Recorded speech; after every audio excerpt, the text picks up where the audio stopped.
Welcome back to Good Morning Nigeria, and today I've got the ladies with me to discuss foreign focus. And there's no hotter thing on the news, well, pertaining to Africa, of course, than the xenophobic problems that have been happening in South Africa. Over the past week, we've been seeing on our news reports of foreigners being attacked after Zulu King Godswill Zwelithini had this speech where he almost incited his people to chase, he allegedly incited his people to chase foreigners away. So far, the Zulu King has come out to say that this is not what his intention was. He was just trying to preach peace and to talk about how his people should be empowered. But a lot of people don't think this, don't agree with this. We've seen pictures of people, of people being killed, shops being looted. First of all, we're having reports of Zimbabweans and other African countries being attacked. The country people have sent buses to pick their countrymen up. Even now, Nigeria is in the news, as a lot of Nigerians have been seen to have been affected as well. And locally here, we have also been reacting. Some Nigerians have taken up their legs and gone to protest against what's happening in South Africa. Now, I'm going to be talking about this and opening the phone lines for you to discuss with us what your opinions are. Do you think this is a South African problem, or do you think this is just a problem with a pocket of people? And what do you think about the Zulu King's role in these attacks? Is he to blame? Is it a little too late that he's come out now to denounce violence against foreigners in South Africa? Let us know what your thoughts are. Now, ladies, yesterday the Zulu King came out. He had this grand speech at the stadium. And it's very interesting because I think in politics there's a lot to do with perception and the signs, the signals that you portray. The first time that the Zulu King made a speech, he had his regalia on. His cultural regalia, we've seen that in the photos. He had his cultural regalia on, and he was speaking to his people and talking about, apparently he made a long speech and he has accused the media of ignoring the rest of his speech and only pointing out the part where he says, he talks about foreigners affecting local jobs. And, he's blaming the media and saying that media has exaggerated that short point that he made. And as a result of that, the people have taken up arms and attacked people. He's been accused of inciting xenophobia. It's not just the media that's taking those lines. Apparently, some other people have taken just those few lines as well, and they're acting on it. No, the media perpetuated those lines, and the public, apart from people that he spoke to in public, he's saying that the media took those lines. There's some of the people that have gone out to attack people didn't hear him physically. They read and heard what the media put out there. So now he's absolving himself of blame and saying that, no, this is not to do with him. He's saying that, the media agencies that took out this news should be prosecuted, perhaps. They should be investigated. So as far as he's concerned, he's not to blame. What do you think? Do you think the onus is on the leader and the things that you say? Well, you know what? I think personally that I can't blame the king totally. Okay. Imagine, let me take it back to what's happened in Lagos, before the gubernatorial elections. Lagos, you understand? Yeah. The Oba Lagos, made some inciting statements according, to reports and the videos. So you know what happened there? The truth is, with those statements, it begs the question, does the monarch have the highest say in a state? Is he the owner of the state? Because his people have listened to him and attacked people. I believe that they were actually looking for something to hold on to actually exercise this hate, their intention, this inferiority complex, this, whatever they were feeling inside. So you can't tell me because of one man's inciting statement, you let loose. This is something definitely people have nursed in to fulfill their ambitions. So I don't think that there's any reason here to say, oh, they're doing it under the pretense of the words of the king. No, they had this insight. It happened in 2011. Because you see masses of people it here. Back. So I also think this might just be, this happened in England where there was a small pocket of looting after protests. I would think that people have this criminal intention as well, as we can see people looting shops. For an excuse to hold on to. But I would say that there's some sort of collective responsibility. He can't totally absolve himself of blame. Fine, these are the people who worked on the. You have a choice. You have a choice whether or not to be a part of such a heinous act. But you decided you wanted to be a part of that. You decided you wanted to act on his orders. Fine, but he should not totally absolve himself of responsibility. I think it's collective. It's a collective guilt. But you know what? Let me go through something that this was an interview. Another thing that's actually irking me right now is the President's son, Edward Zuma, you cannot believe what he said yesterday. So this is what he said. He said that we cannot blame South Africans for reacting the way they are reacting. And he went on to also say that actually the xenophobia has been brought up by foreigners who take their women. He was re-echoing the words of the king in different angles. What does this tell us? Let's not. They've been using I this. think, to be honest, I think we should stop blaming. Let's stop blaming them and saying they did wrong. Let's analyze their intentions and the general sentiment in the country.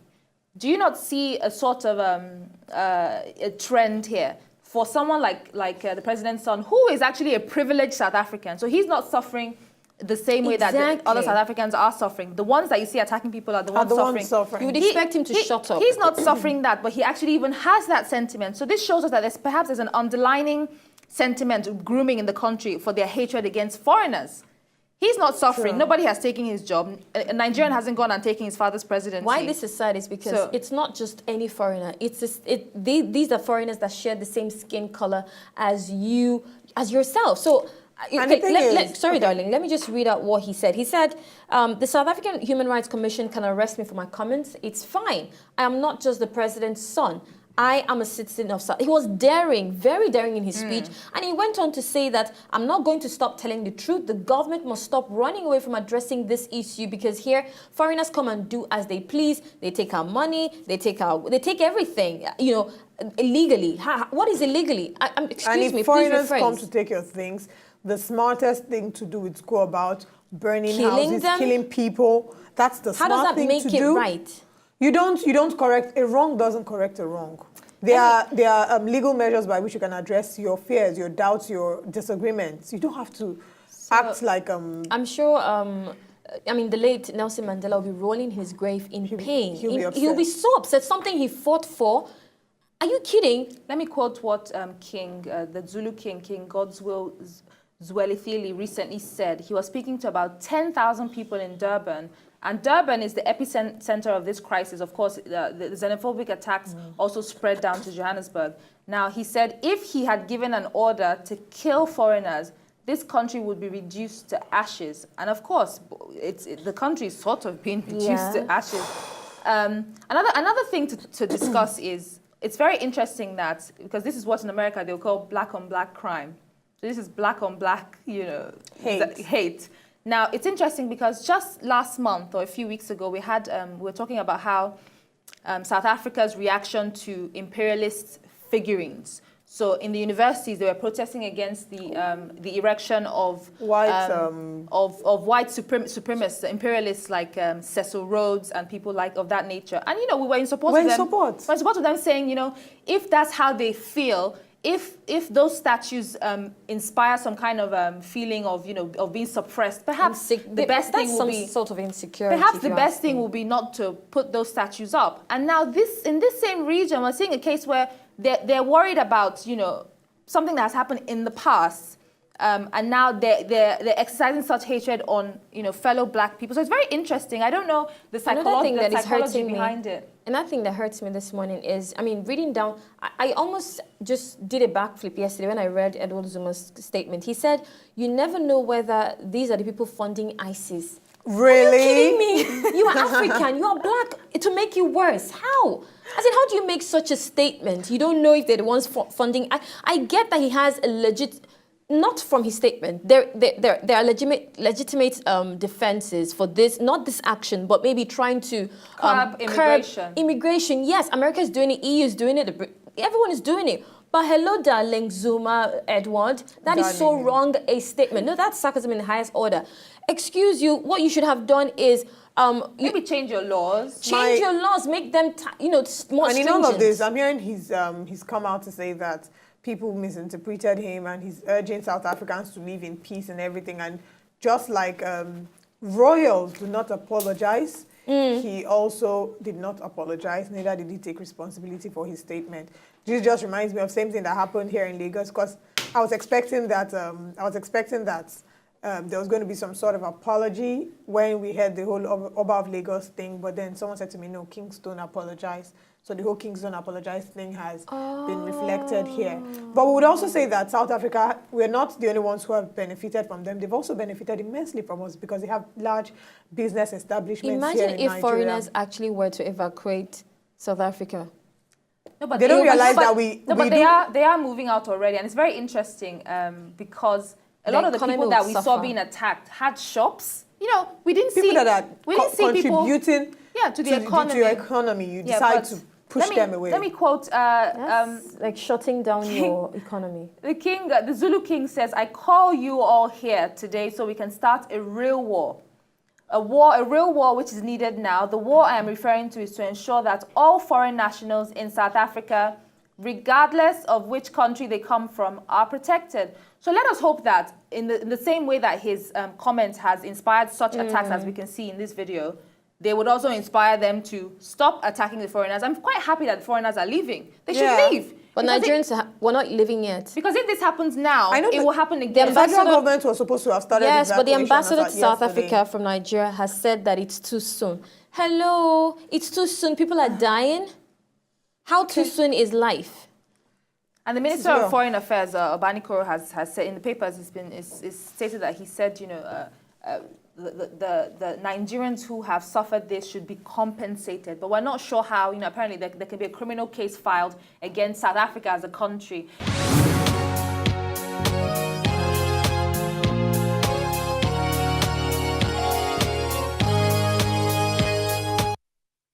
Welcome back, of course. Thank Victor for giving us the news always on Good Morning Nigeria on News Express. Now back to our discussion, xenophobic attacks in South Africa. Are the South African people misplaced in their ideas and their anger? What do you think of the attacks? Do you think this sort of depicts an underlying sentiment that has been looming in the society, especially with the president's son's comments that Zoe mentioned earlier, saying, you know, stating that he's a South African, and of course foreign people are taking their jobs, their women. I mean, do you think these points are valid, and is this the best way? Is this even a way to react if you don't like foreign nationals in your country? We've been talking about this, and of course inviting you to join us. The phone lines will be open. Call in and tell us your opinions. Locally, we've had reactions of Nigerians almost should I say psychologically attacking or philosophically attacking South African companies. Now, my personal opinion is that's not the way to go. It makes no sense. Because the companies have done nothing to you. Right now, every way is the way to go. I'm sorry, but that's the stand I take. I think every way, if the government won't be doing anything, I think these civil rights groups should actually do something. A peaceful protest, though. I mean, we're not advocating violence here. Peaceful protest. Peaceful protest, but not protesting against the companies, because the companies have nothing to do with the country. If you affect an economy of a nation, you have actually crippled that nation. That's exactly what America was trying to do to Russia. But hey, Russia they're wise. I mean, Putin is really wise. So he's going round corners, cutting circuits, and he's going to make friends with Greece, with this, with that. Now Iran, hello. That's wisdom. But I don't think South Africa, because right now they're actually upsetting people that stood with them, that fought with them during the apartheid. So they're actually going to be losing it. But you know, where I have my heart burning is where the ambassador to Nigeria, to South Africa, Martin Cobham, he's saying that it is not a valid option to actually start evacuating Nigerians. I don't know. So Nigerians have been said to, I think I read somewhere that Nigerians have been said to have lost about 21 million naira. I don't know how they, South Africa I don't know how they estimate that money as well. Okay, for the shops, right? So far. Yes, during the attacks. I think it's a bit of an estimate. I'm not sure how they would estimate how many. Have people called in and said, my shop was worth 1 million, I've lost Probably. it. So they'll do the calculation. But notwithstanding, people would have lost money. But my issue now is, at which point is it going to be viable to evacuate people? That's one question I want to ask. Maybe half of them are dead. Senator Musili Obanikoro. You shouldn't wait till it's too late. He's also talking about compensation. Fair enough, that will take a while to deal. My issue isn't compensation. You have to be alive to be compensated. Your family members may take the compensation. One's family members may take the compensation if the person is dead, but of what use is the compensation to the person when the person is already dead, if you know what I mean? So my issue is, first, let's start with the evacuation. When we're done with the evacuation, then we can now start analyzing our losses and looking for ways to deal with it. Can I ask another thing? You know, when Putin when Putin allegedly masterminds, things that are happening in Ukraine, and the West attacking by putting down sanctions.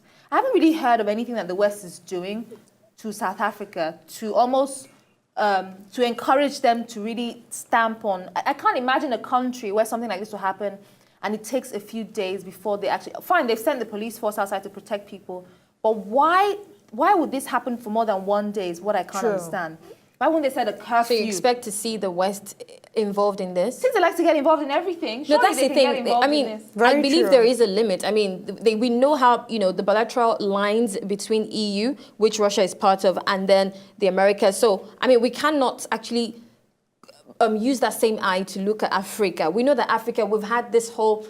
and we've had this the whites coming in again, and we know how South Africa. That's true. Yeah, exactly. They're very sensitive. Oh, yeah. South Africa of all people. I'm sorry I made that point. Exactly, they're very sensitive. Of course, going by their history. But then another point, I was talking to a friend of mine, and I said, how would you feel about South Africa as a nation if next week, for example, everything dies down, and then you hear of a racist attack? People will be very happy. From a white to a black man. It makes things a little bit, and this is why I'm not really happy, because we should always, we should never be happy about such things, but people that were even against racism would now probably not even care so much, because it's like, well, I mean, they don't mind killing black people anyway. Most people won't care anymore, because it's really, like I would always say, it's a disgrace that we are fighting ourselves. It's just like you fighting your own skin. We're fighting ourselves. Now, people have keyed in on these attacks to commit several other heinous crimes. Sure. People would use this as an excuse to rob. People use this as an excuse. I saw a story of a foreigner. A few people were about to rob him of his car. They hide under the guise of the riot. And when riots and protests like this happen, a lot of unimaginable things will happen. There'll be murders, there'll be rape, there'll be death in different forms. So it's just really sad. Truly, if they do end up facing issues like that, people would be and happy. There's a video of a woman that's been passing around on the internet shouting. She's speaking Swahili. I saw that video. And it was translated. She was talking about how her her children. And our question, we're talking about this, and the question is, if your sons are working, surely everything should be okay. No, she was complaining. She said she didn't give birth to her sons for them not to have jobs. Did anybody take the their Nigerians, jobs from them? She specifically mentioned Nigerians. She said the Nigerians have come and they have taken all the jobs that she wants her children to work. And I'm saying, okay, the person that is even talking cannot even speak good English. It's just, I saw a tweet do you know our fault? Yeah, no, sorry, go on. Yeah, I saw a tweet where someone said that it's only in South Africa you see someone who didn't go to school complain that a medical doctor took his job. Where we have a fault here. Nigerians all over the world are we have these exaggerated abilities. We're very intelligent people. If you notice, no, we're talented, creative. When you see a child being accepted to Oxford at 14 or something, look at the last name. It's a child of Nigerian descent. You wonder what is it about us that makes us shine. We also shine in criminality, but because we're so brilliant and intelligent, we also make the best criminals, I must say. Some observations here. President Zuma Jacob has actually come under fire. I mean, in light of his kind of very flimsy or weak condemnation over on this xenophobic attacks. Well, if you expect something to be quelled, you would actually make a strong statement. And actually, I mean, with your son making this kind of statement, you would actually go further than that. Well, the phone lines are on the screen, and we do have Olajide online. Olagoke. Good morning. Good morning. Good morning, Olagoke. Now, you've been listening to our conversation. What is your opinion on this issue? Good morning, first I want to discuss this. You sound really low. Can you speak up, Can you please? speak up? Hello, good morning. Turn off your TV. Your phone is close to your TV set. Can you maybe move away? Yeah, because the interference is getting louder. Please turn off your TV set and move away from it, Olagoke, please. No, my TV is already down. This is better. Go ahead. Hello, can you hear me now? Yes, we can. Yes, first I want to congratulate you guys for this work you guys are doing. Thank you. Thank you very much. Yes, I really appreciate it. We appreciate you for calling. Come to the topic of the day. I don't really know why South Africa, why they are behaving like this with Africa. It's very unfortunate. Nigeria is an accommodated country. We never discriminate whether you are black or you are white. Give equal rights to everybody. why should they be doing this to our brothers in South Africa? It's very wrong. And I think their president should do something concerning it. And their president I think they are too silent on the issue, which is very wrong. Okay, which is what we've been talking about here. But Yeah, Olagoke, do you think that as a result of what they're doing, do you think it's right to react against South African companies in our country? No. Nigeria shouldn't do like that. All right. Thank you very much. Thank you very much, Olagoke. Right. I guess this is a general sentiment. We're almost surprised that South African government is almost not as angry as we expect them to be. Now we have another caller, Princess from Mina. Hello. Good morning. Hello. Hello, good morning, Princess. Good morning. Thank you for calling. Thank you for calling. Yeah. I want to contribute. Hello. Please do, go ahead. Good morning. This is Princess from Mina. Yes, We go can hear ahead. you, Princess. Princess Raphael from Mina. Go ahead. Okay, please go ahead.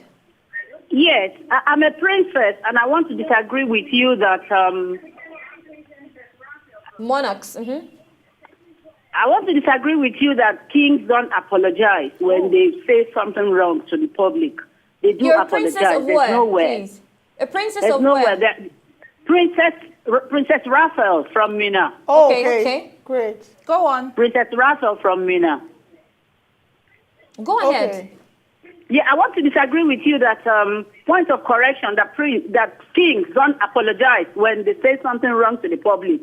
Oh. They do apologize. There's nowhere in our kingdom that said a king cannot apologize to the Nice. public when he says something wrong to the public. very Like what good. the Zulu king said, he has to come back to apologize. Great. Okay. Thank you Thank so you much very for that much. valid contribution. Nice Thank one. you. And so also Thank the you. Oba And you Akiolu ladies of are Lagos doing State. very nice. Thank you very much. Thank you. Your Majesty. Thank you, Your Majesty. Thank you. We are Princess. honored. A royal person called us this morning. Yeah. But you know what? I just want to make a quick observation. So this happened. This is the repeat of what happened in 2008, right? Why didn't South African government do more to actually stop this from happening? They should have put in strategies in place to actually curb this. I know they started, I think in 2011, they started the whole ID card before you get a job, just like having your papers. Of course, we all know you can fake things. That goes back to your point of being intelligent as Nigerians. You can always wriggle your way round and get things done.